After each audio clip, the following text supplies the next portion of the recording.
सेब का दरख्त और किसान।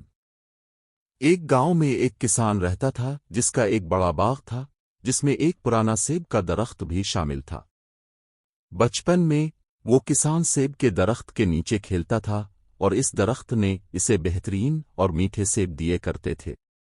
लेकिन जैसे जैसे वक्त गुजरा, सेब का दरख्त बूढ़ा हो गया और फल देना छोड़ दिया। अब चूंकि किसान को दरख्त से कोई सेब नहीं मिल रहे थे, उसने सोचा कि ये दरख्त बेकार है। उसने फैसला किया कि दरख्त को काट कर उसकी लकड़ी से नया फर्नीचर बनाया जाए। इसे लगता था कि चूंकि दरख्त बूढ़ा और बड़ा है, इसे संभालने की जरूरत नहीं है। उसने अपनी बचपन की यादें भूलकर दरख्त काटना शुरू कर दिया।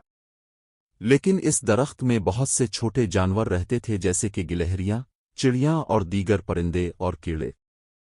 जब किसान ने अपनी कुल्हाड़ी उठाई और दरख्त काटना शुरू किया तो तमाम जानवर फौरन नीचे आ गए और किसान से इल्तिजा करने लगे, बरा करम दरख्त मत काटें।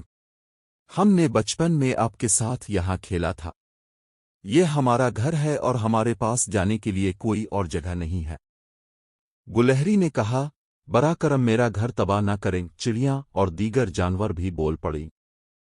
लेकिन किसान अपनी साबिका यादों से गाफिल होकर दरख्त काटता रहा।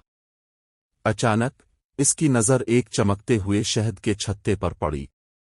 जब इसने थोड़ा शहद चखा तो बचपन की यादें ताज़ा हो गईं और उसके दिल में सुकून आ गया। उसने अपनी गलती पहचानी, कुल्हाड़ी नीचे रख दी और जानवरों से वदा किया, मैं कभी इस दरख्त को नहीं काटूंगा।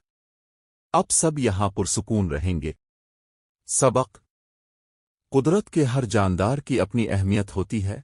हमें किसी भी जानदार को तबाह नहीं करना चाहिए।